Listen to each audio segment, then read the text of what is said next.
Hello, my name is Leroy Blevins. Welcome to Mysteries and Histories. In this episode here, what I'm going to do is I'm going to talk a little bit more about the true story of Noah. Okay, now a lot of people don't understand that the Bible does hold a lot of answers if you know what you're looking for, and you base everything on what you exactly read in the Bible, not what people tells you what it says in the Bible, because everybody has their own interpretations. But if you take the story of Noah and like the story of Noah, I should say, you take that and you look at it and you start reading what is written and you start writing it down and you start figuring things out, it actually makes a lot more sense, and you can actually have more understanding of when you read the Bible and everything else. Just like, okay, like some of this information I got behind me, okay, there's a lot of information here, okay, and this is just only a little part of it.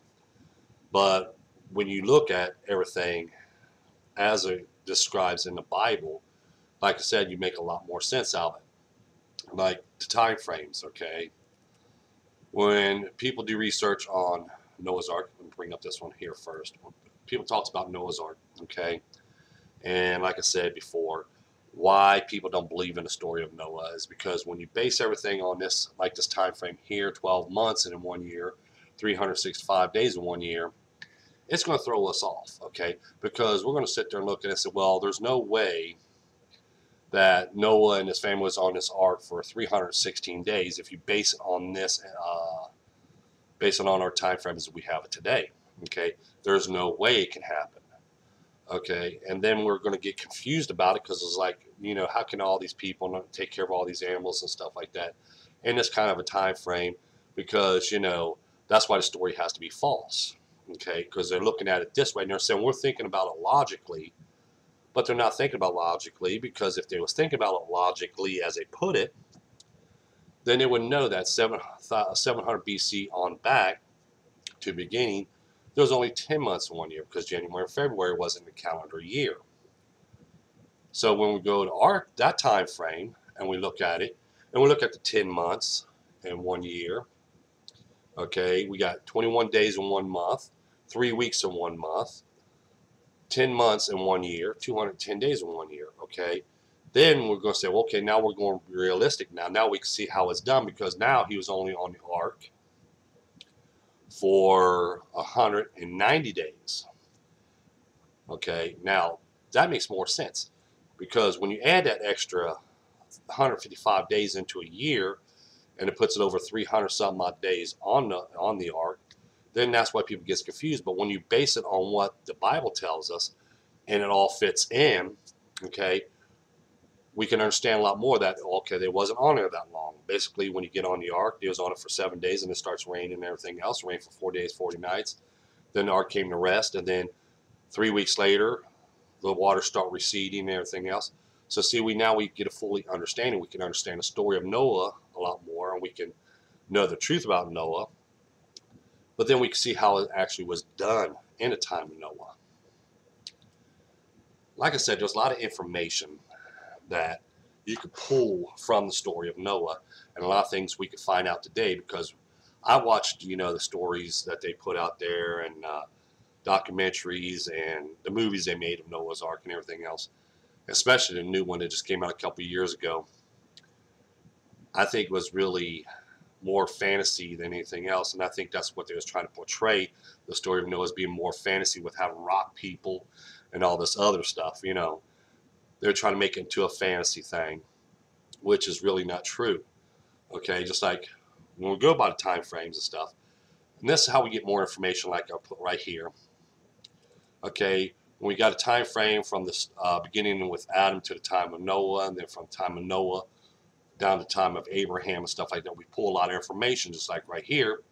Now we know the age of Noah, when his sons were born. Noah was 500 years old when he was starting to build the ark. We know this.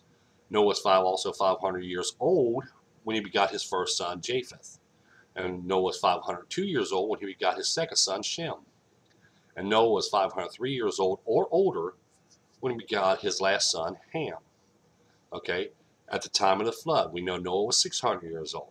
Japheth was 100 years old. Shem was 98 years old. And Ham was 97 years old or younger. Okay, we can base this. But we also could base something else too, that we can find more information. As it was told in a story, in the first month, and the first day in a month, in the 601 year, okay, Noah opened up the door, right?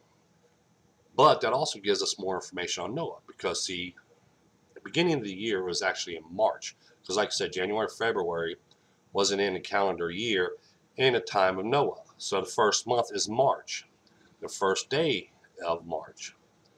And it says in the 601 year. Now let's go back here for a minute. Let me show you this. Okay, we're going to give you a little bit more information and when we start figuring this out.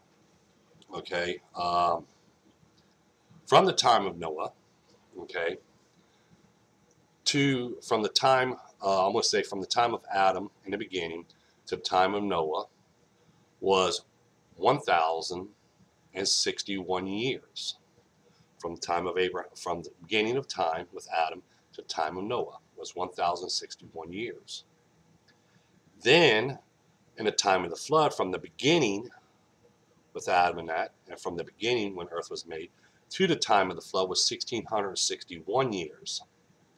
Okay, but in the Bible specifies in the 601st year, in the first month and first day, which in basically what it's doing is saying time is starting over again, and they're going to start it with Noah age, because remember, Noah was 600 years old when the flood came upon the earth.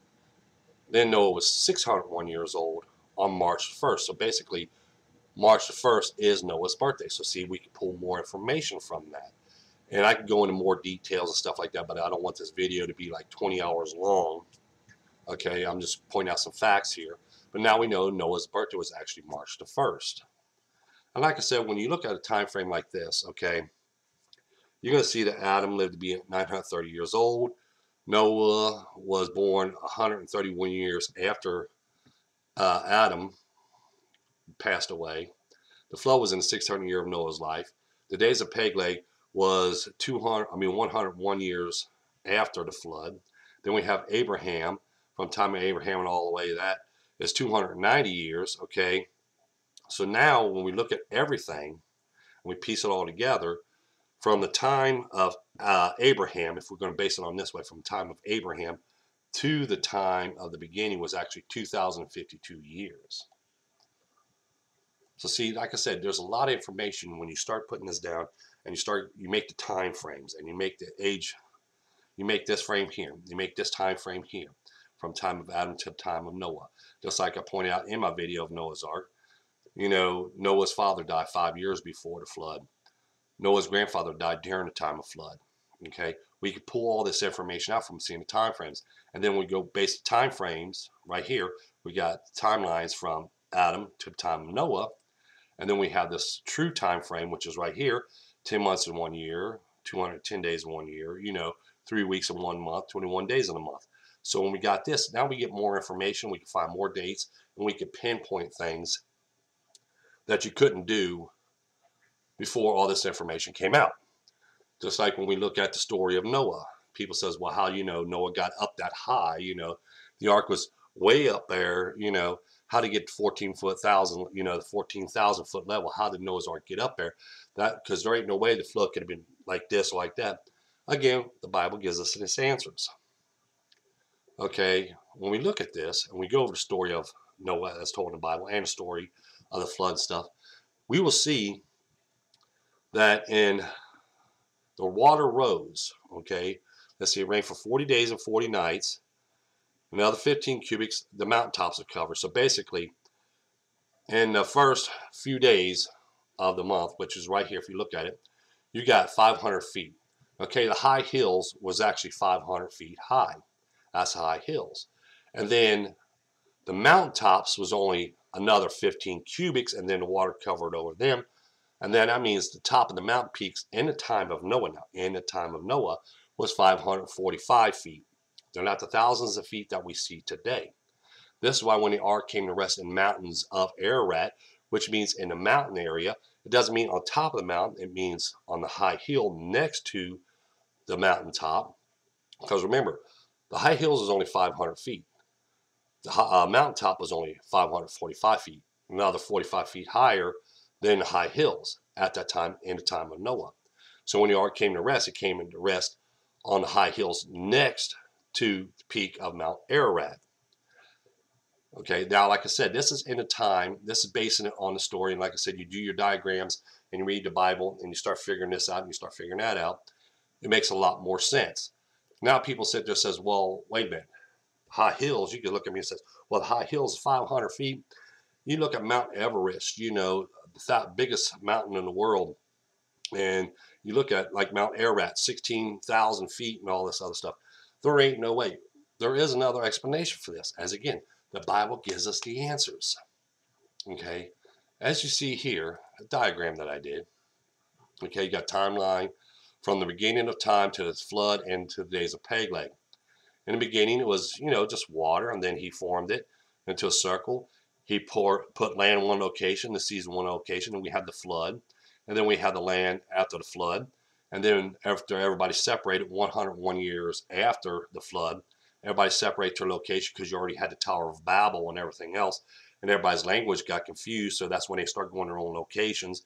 And they took their animals with them and everything else. And once they got in that location, and in the days of Peleg, the earth was divided, as it was told in the Bible. In the days of Peleg, the earth was divided. And then this is what we see today, right here. In the days of Peleg, was right here.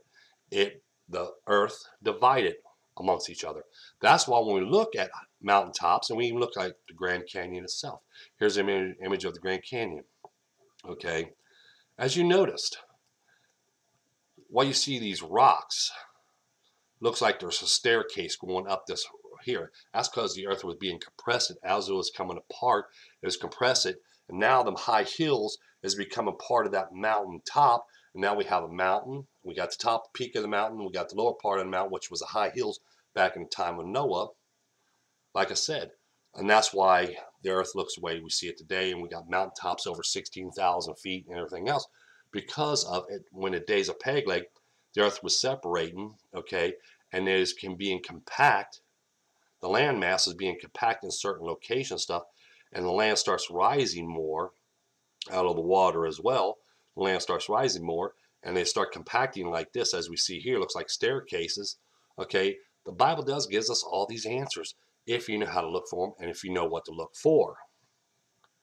So see, there's a lot of information when it comes to the story of Noah that we can know, okay, and we can find out. And I know exactly what took place that day and stuff, just like we go, like I said, when the water is covered, the water's really wasn't that deep, okay?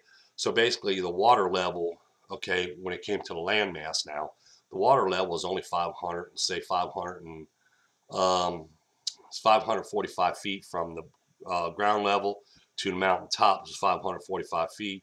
So you're looking at probably about 550 feet the water rose to.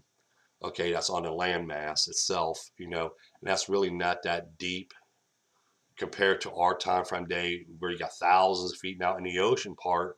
Okay, now yeah, it was deeper, but like I said, when the earth was divided and everything started being compact and start rising, because when you get something crushes like this and then it folds, and then we got layer after layer after layer after layer, and it constantly does that, and all of a sudden now you got this step form layers as we see in the Grand Canyon and on mountaintops and everything else. Okay, that's why today when we look at the story of Noah and stuff, a lot of people, well, just like even researchers and scientists, I should say, this is why a lot of scientists and researchers and stuff like that doesn't believe in the story of Noah, and even atheists themselves, they don't even believe in the Bible because of the story of Noah and other things that they point out. Don't get me wrong, and I have nothing against them because, like I said, everybody has their own opinion. But when you take this information that was told in the Bible and you do a thorough investigation into it and you look at it and take on what is written, not what you're told in a church, and not what you're told on TV, or not what you're told in a book or on a cassette, or, you know, a recording of this is interpretation of the Bible, okay? Because people, like I said, in stories, they got to add more to it to build that up, you know, suspense, you know, to get you hooked into it. But when you look at the story and you take the information from that story, based on, that's why if you look in the Bible at the very end, okay, it says you cannot take from the Bible and you cannot add to the Bible. So basically what people have been doing is adding more to the story, and most likely today, that's why mostly likely today that people don't believe in the story of Noah, because of the story that was told about Noah. But if they went ahead and did the research and go over the facts, okay, we're going to find out a totally different story. And then when we see that story unfold and we put it together, it makes more sense. Just like when people talk about the story of Moses. Moses, okay, they got him portrayed, if you watch the Ten Commandments, which I watch it every year and I have a copy of it because that's one of my favorite movies. But when you watch it, they have Moses being portrayed as this great leader and this great voice speaker. That's why they got Charlton Heston, because he has that voice that comes out and grabs you and holds you right there, you know. But what people don't know is actually Moses didn't talk that much. Okay, Moses really didn't talk that much. It was Aaron, his brother, that did most of the talking, even to the pharaohs. Okay, because Moses had a stuttering problem. He couldn't talk right. He had a stuttering problem. People didn't know this, but it tells us this in the Bible. He couldn't speak well. He stuttered. He slurred over his words. He stuttered. So that's why God told him, bring Aaron. He knows how to speak, you know, and everything else. So God told Aaron what to say. Not Moses, but Aaron what to say. And then Aaron did all the talking basically for God, not Moses, as people portrays in movies and what they tell us. Okay, like I said, in the stories in the Bible, we could pull a lot of information out, and if we base our information on what we find in that story and we go over it, you can see everything fits. That's like when it comes to Egypt, Israel, you know, all this stuff fits when you start putting everything back in its place and basing everything that's told in the Bible. That's that you see, just like especially the Old Testaments. The Old Testaments, nothing was added to it. The only thing was added to was in the New Testaments. Yeah, there's a lot of people out there adds more into the New Testaments, but the Old Testaments has always been the same. That's why if you take every Bible, the Old Testament's first 5 books is always the same. It's just the stories in the New Testaments is what changes. Okay, people don't understand that, but that's the truth. But that's why when you do research, like on the first 5 books of the Bible, you pull out a lot of information. It gives you a lot of details, gives you a lot of information. If you just sit down, think about it, take your paper out, write this down, write that down, and base everything that's what you're reading, not what's told to you or anything else, but what it says in the Bible. Don't forget to hit that like button. Don't forget to subscribe. It's a little bit more information on the story of Noah. I wanted to give everybody there a little bit more information. You'll find this information a lot more in my book, Noah's Ark, which is on Amazon. You get it on paperback or Kindle. Don't forget the like button. Don't forget to subscribe. Don't forget to tell your friends about us. Share this video so other people may know this information. Thank you, and you have a pleasant day.